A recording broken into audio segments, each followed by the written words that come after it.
Assalamualaikum warahmatullahi wabarakatuh. Alhamdulillahi rabbil alamin. Wa bihi nasta'inu ala umuri dunya waddin. Asyhadu an la ilaha illallah wa asyhadu anna Muhammadan abduhu wa rasuluhu la nabiyya ba'dah. Amma ba'du fa ya ibadallah wa ya amatallah usikum wa iyaya awalan bitaqwallah faqad fazal muttaqun wa ahuthukum ala ta'atihi wa ta'ati rasulihi la'allakum turhamun. Ma'asyiral muslimin wal muslimat, jamaah subuh yang semoga kita semua dirahmati oleh Allah Subhanahu wa taala.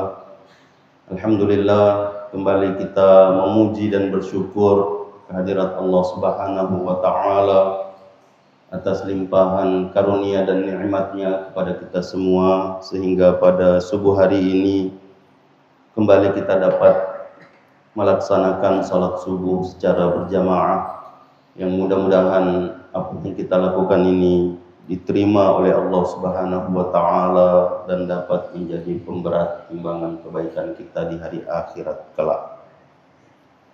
Dan semoga segala ibadah dan ketaatan kita dapat membahagiakan kita baik di dunia, terlebih-lebih lagi di hari akhirat kelak. Ma'asyiral muslimin wal muslimat, rahimani wa rahimakumullahu jami'an. Pada kesempatan yang mulia dan berbahagia ini, kami ingin mengingatkan diri kami khususnya dan kepada kita semua tentang pentingnya menggunakan kesempatan yang diberikan oleh Allah Subhanahu wa taala untuk beramal saleh, khususnya di bulan Sya'ban ini. Bulan Sya'ban ini, kata Rasulullah sallallahu alaihi wasallam, ketika ditanya oleh seorang sahabat, dan beliau adalah cucu angkat Nabi sallallahu alaihi wasallam, anak dari anak angkat Rasulullah sallallahu alaihi wasallam, yang punya keutamaan, yang keutamaannya pernah diucapkan oleh khalifah di hadapan halayak, mengingatkan anaknya bahwa kamu anak khalifah, tapi itu adalah anak dari orang yang dicintai oleh Nabi sallallahu alaihi wasallam. Sahabat yang kita maksudkan adalah Usamah bin Zaid, anak dari Zaid bin Harithah, yang dulu dipanggil di zaman jahiliyah Zaid bin Muhammad, dinisbahkan kepada Nabi sallallahu alaihi wasallam, padahal beliau adalah budak yang dihadiahkan oleh Khadijah binti Khuwailid, istri Nabi sallallahu alaihi wasallam, kepada Nabi sallallahu alaihi wasallam, dan Nabi memerdekakannya. Usamah bin Zaid radhiyallahu anhuma pernah bertanya kepada Nabi sallallahu alaihi wasallam, "Ya Rasulullah, wahai Rasulullah, lam araka tasumu minasyahri ma tasumu min Sya'ban." Aku tidak pernah melihat engkau berpuasa di satu bulan seperti puasamu di bulan Sya'ban. Maksudnya, saya tidak pernah melihat engkau berpuasa lebih banyak seperti bulan Ramadan, kecuali pada bulan Sya'ban. Ada riwayat dari Aisyah radhiyallahu anha bahwa Nabi sallallahu alaihi wasallam hampir-hampir dikatakan berpuasa di semua bulan Sya'ban disambung dengan Ramadan. Lalu apa jawaban Nabi sallallahu alaihi wasallam? Dzaka syahrun yaghfalun nasu anhu. Itu adalah bulan yang manusia banyak lalai padanya, dilalaikan oleh manusia. Baina Rajab wa Ramadan, antara Rajab dan Ramadan. Sebahagian ulama menyebutkan apa yang dimaksud dilalaikan oleh banyak manusia, karena bulan ini berada di antara dua bulan agung, antara Rajab, bulan mulia yang dimuliakan oleh Allah Subhanahu wa taala, yang termasuk di dalam apa yang disebut oleh Allah Subhanahu wa taala, minha arba'atun huruf, dalam surah At-Taubah. Inna iddatasy syuhuri 'indallahi 12 syahran fi kitabillah yauma khalaqas samawati wal ard minha arba'atun huruf. Sesungguhnya bilangan bulan di sisi Allah Subhanahu wa taala itu ada 12 yang ditetapkan oleh Allah Subhanahu wa taala sejak diciptakannya langit dan bumi. 4 di antaranya bulan yang dimuliakan, yang Nabi sallallahu alaihi wasallam mengatakan 3 yang berurut dan 1 yang terpisah. Yang berurut itu Zulqa'dah, Zulhijjah, Muharram, dan yang terpisah adalah Rajabun Fadhun, Rajabun Mudhar. Nah, kenapa dikatakan bahwa yaghfalu katsiran atau yaghfalun nasu anhu? Karena orang banyak di bulan mulia Rajab itu bersungguh-sungguh beramal soleh, melakukan kebaikan, karena dijanjikan pahala yang berlipat ganda. Orang bersungguh-sungguh meninggalkan maksiat, dosa, karena khawatir bahwa dosanya juga dilipat gandakan oleh Allah Subhanahu wa taala. Tapi ketika bulan itu lepas, masuk bulan Sya'ban, futur, melempem, melemah, melembek cara ibadahnya, cara bersungguh-sungguhnya. Kalau yang di Rajab bagaimana supaya bisa mengkhatamkan Al-Quran padanya minimal 1 kali.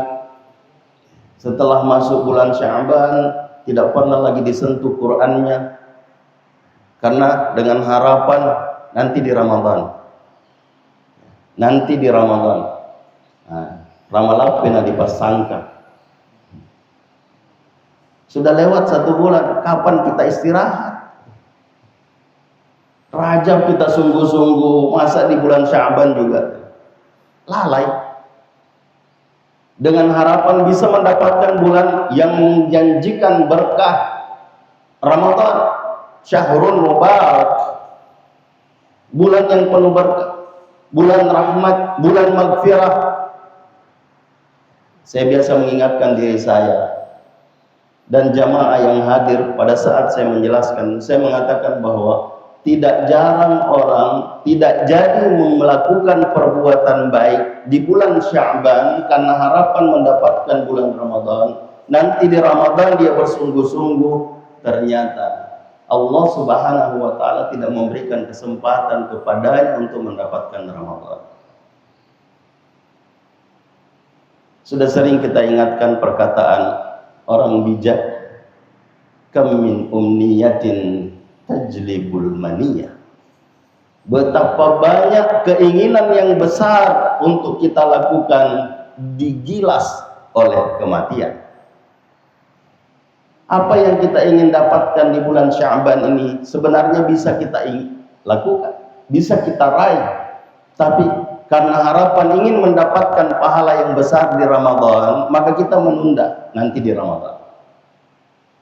Padahal tidak ada jaminan bahwa kita yang mendapatkan bulan ini tanggal 6 Sya'ban sekarang ya. Tanggal 6 itu bisa mendapatkan Ramadan. Tidak ada jaminan. Sehingga apa yang bisa kita lakukan pada bulan ini, lakukanlah. Dan apa yang dilakukan oleh Nabi Sallallahu Alaihi Wasallam, seperti yang disebutkan oleh sahabat Usama bin Zaid ini, wahai Rasul, saya tidak pernah melihat engkau berpuasa seperti puasamu di Sya'ban. Lalu Nabi Sallallahu Alaihi Wasallam mengatakan, "Dzaka syahrun yaghfalu an-nasu anhu baina Rajab wa Ramadan wa huwa syahrun turfa'u fihi al-a'mal ila rabbil alamin." Bulan di mana pada bulan itu diangkat amal-amal kepada Allah Subhanahu wa taala, Allah Rabbul Alamin. Wa ahabba an turfa'a a'mali wa ana sha'im.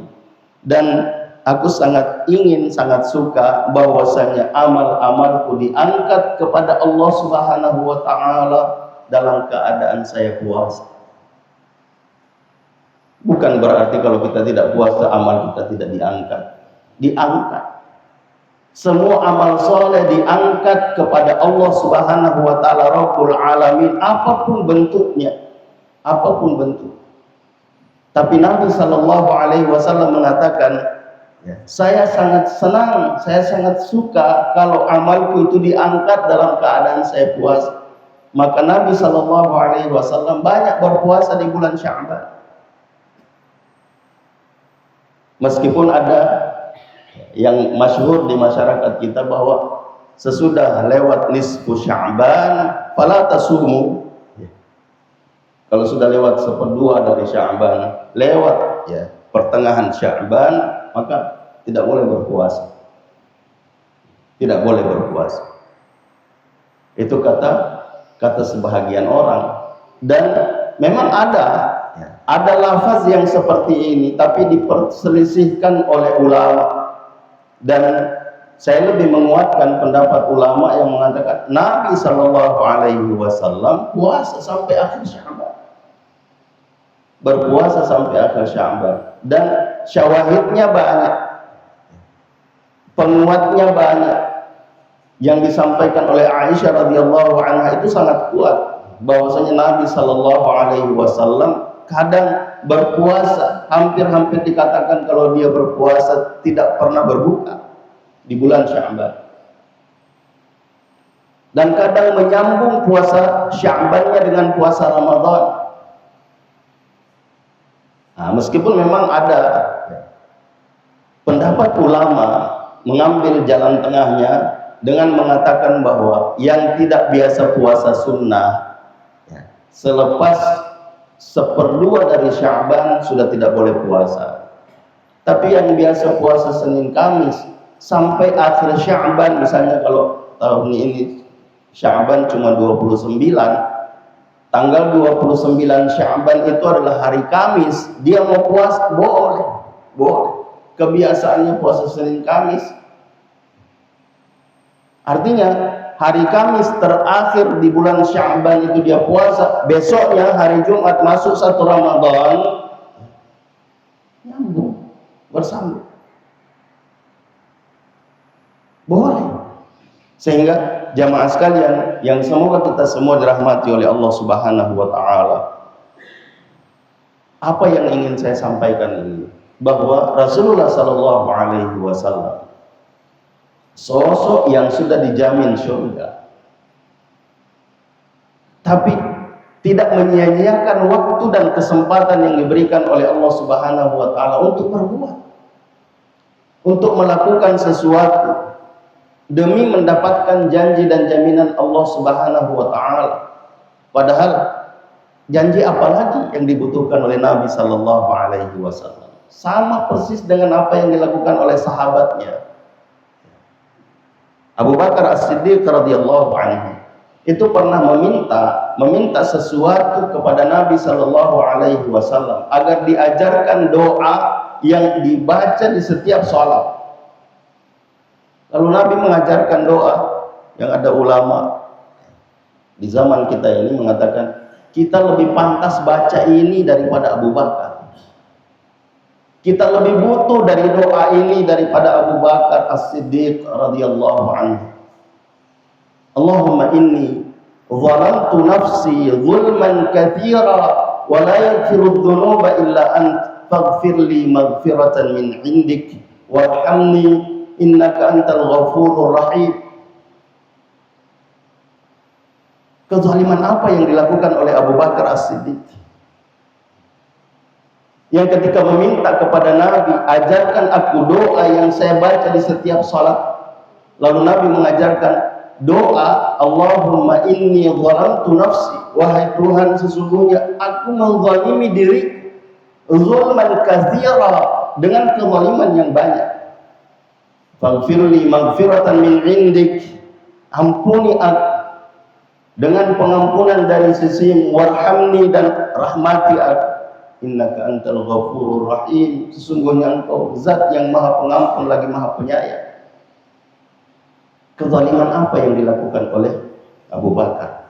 Yang ketika Nabi sallallahu alaihi wasallam mengatakan siapa yang salat berjamaah hari ini, beliau angkat tangan. Siapa yang berpuasa hari ini, beliau angkat tangan. Siapa yang menjenguk orang sakit hari ini, beliau angkat tangan. Siapa yang mengantar jenazah hari ini, beliau. Semua yang disebutkan oleh Nabi sallallahu alaihi wasallam tidak ada yang lepas. Ini sudah sering kita sampaikan. Saya biasa mengatakan, siapa yang sholat berjamaah hari ini, semua tinggi tangan. Siapa yang puasa hari ini, no nicet. Siapa yang menjenguk orang sakit hari ini? Siapa yang membantu sesama hari ini? Nah, Abu Bakar As-Siddiq radhiyallahu anhu ketika ditanya oleh Nabi sallallahu alaihi wasallam, tidak ada yang lepas. Lalu Nabi sallallahu alaihi wasallam menyampaikan bahwa setiap orang nanti masuk surga lewat pintu-pintu kegemarannya, pintu-pintu amal yang dia gemar. Lalu Nabi sallallahu alaihi wasallam ditanya oleh Abu Bakar As-Siddiq radhiyallahu anhu, wahai Rasulullah, adakah orang yang bisa masuk lewat pintu, semua pintu? Kata Nabi sallallahu alaihi wasallam, ada, dan saya berharap engkau orangnya.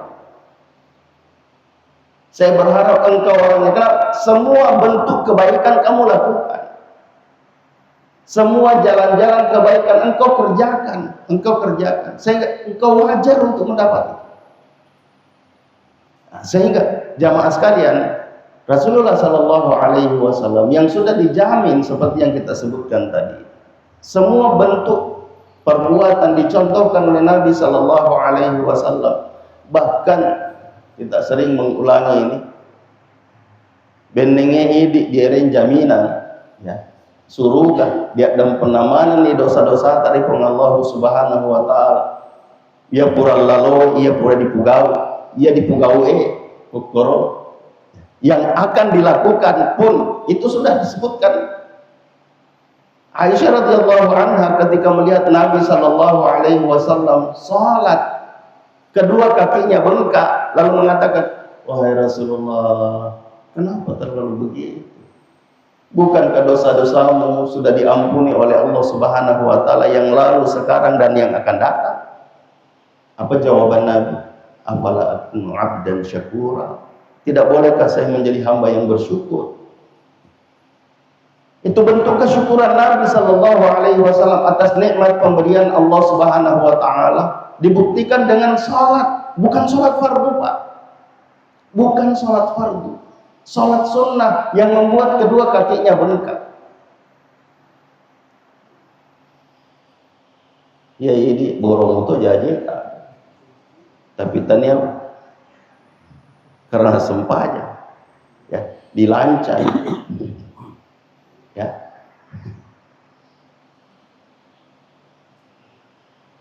Bukan karena sakit karena salat, bukan. Tapi karena remati, asam urat. Nabi sallallahu alaihi wasallam, masya Allah, dijamin surga, dosa-dosanya diampuni oleh Allah Subhanahu wa taala, tapi membuktikan kesyukurannya dengan salat. Salat yang tidak ada gambarannya di kita.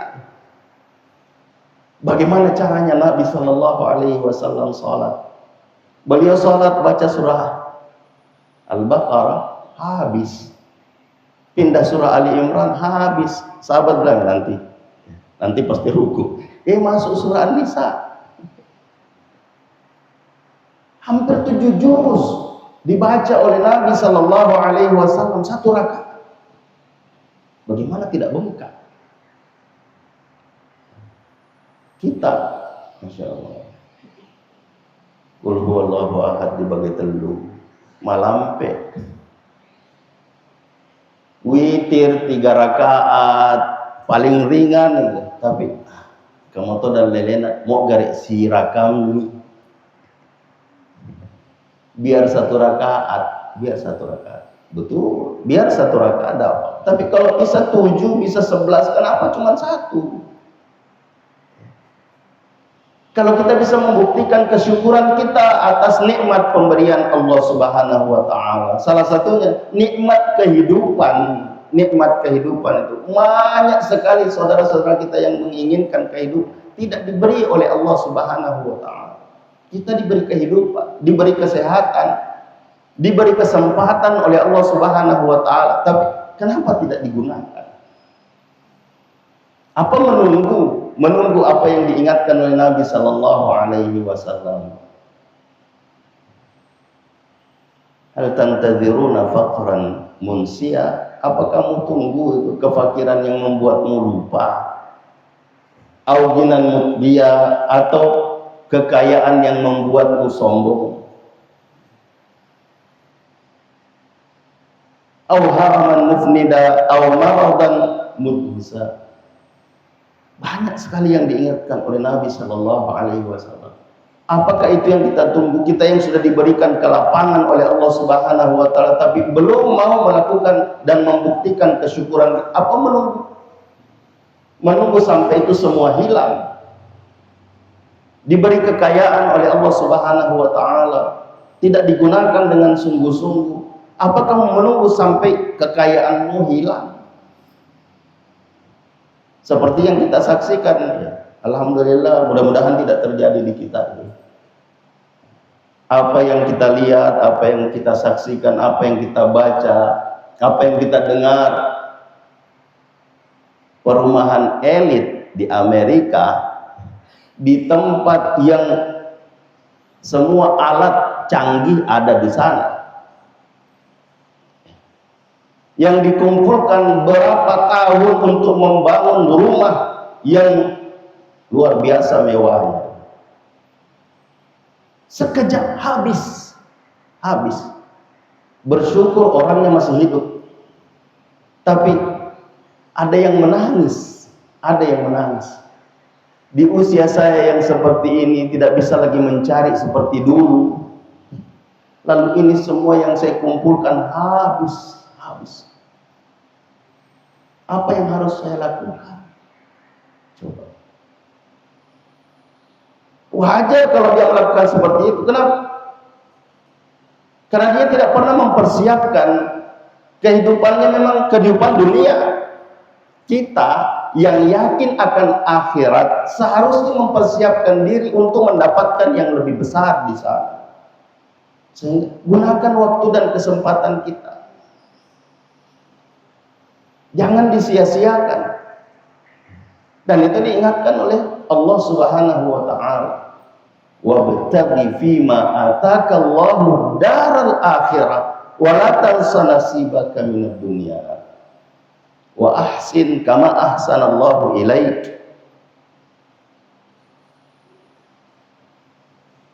Tuntutlah, carilah pada apa yang diberikan oleh Allah Subhanahu wa taala kepadamu, negeri akhirat.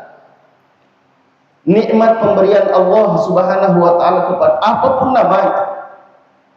Hartakah, ilmuka, jabatankah, gunakan untuk mendapatkan kebahagiaan akhirat.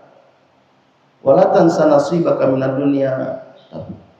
Ajak mutawal lupai kebahagiaan murilino. Gunakan juga untuk dunia.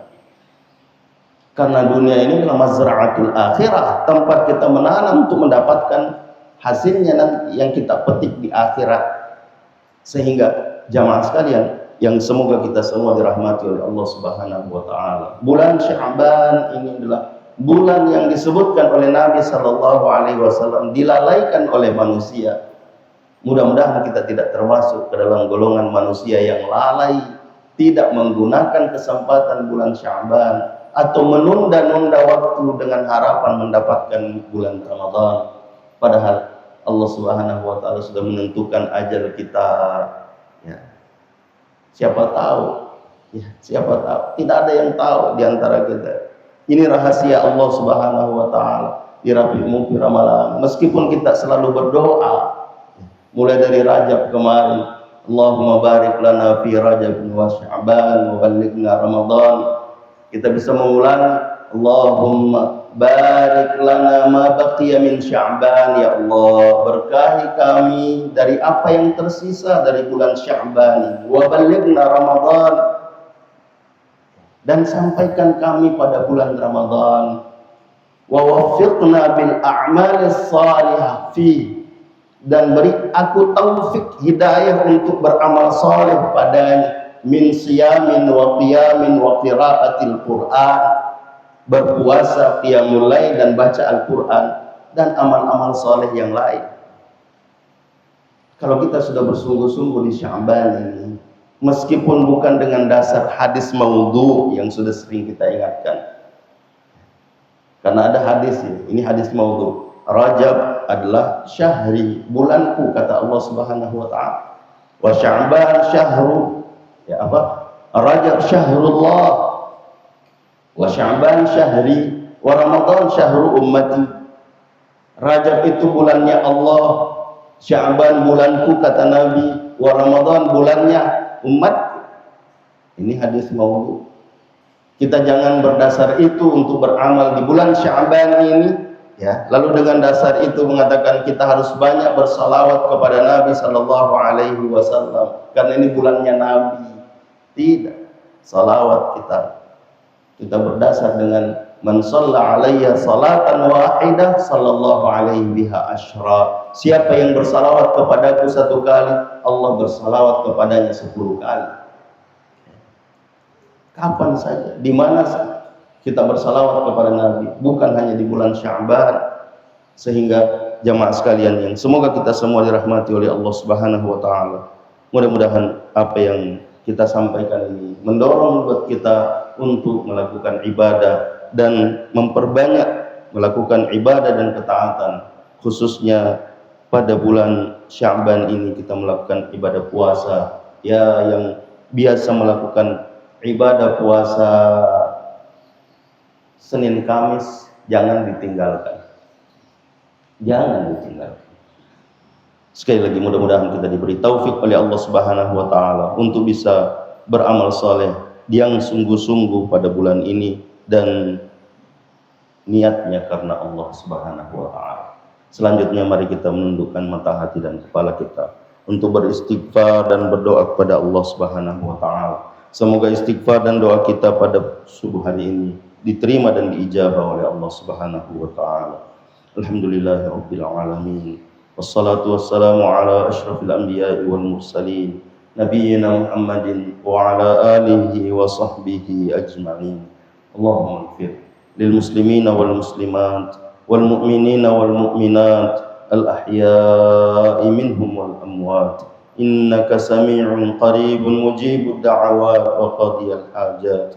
Rabbana la tuzigh qulubana ba'da idh hadaitana wa hab lana min ladunka rahmah innaka antal wahhab. Rabbana zalamna anfusana wa illam taghfir lana wa tarhamna lanakunanna minal khasirin. Allahumma arinal haqqa haqqan warzuqna ittiba'ah wa arinal batila batilan warzuqna ijtinabah. Rabbana afriq alaina sabra wa thabbit aqdamana wansurna 'alal qaumil kafirin. Allahumma ati nufusana taqwaha wa zakkina anta khairu man zakkaha wa zakkiha anta khairu man zakkaha anta waliyuha wa maulaha. اللهم إنا نسألك الهدى والتقى والعفاف والغنى اللهم إنا نسألك رضاك والجنة ونعوذ بك من سخطك والنار اللهم أصلح لنا ديننا الذي هو عصمة أمرنا وأصلح لنا دنيانا التي فيها معاشنا وأصلح لنا آخرتنا التي فيها معادنا واجعل الحياة زيادة لنا في كل خير واجعل الموت راحة لنا من كل شر اللهم إنا ظلمنا أنفسنا ظلما كثيرا ولا يغفر الذنوب إلا أنت فاغفر لنا مغفرة من عندك وارحمنا إنك أنت الغفور الرحيم اللهم اشف مرضانا اللهم اشف مرضانا اللهم اشف مرضانا وارحم موتانا اللهم اغفر لنا ولهم يا رب العالمين ربنا آتنا في الدنيا حسنة وفي الآخرة حسنة وقنا عذاب النار ربنا تقبل منا إنك أنت السميع العليم وتب علينا إنك أنت التواب الرحيم وصلى الله وسلم على نبينا محمد وعلى آله وصحبه أجمعين سبحان ربك رب العزة عما يصفون وسلام على المرسلين والحمد لله رب العالمين هدانا الله وإياكم أجمعين والعفو منكم والسلام عليكم ورحمة الله وبركاته سبحانك الله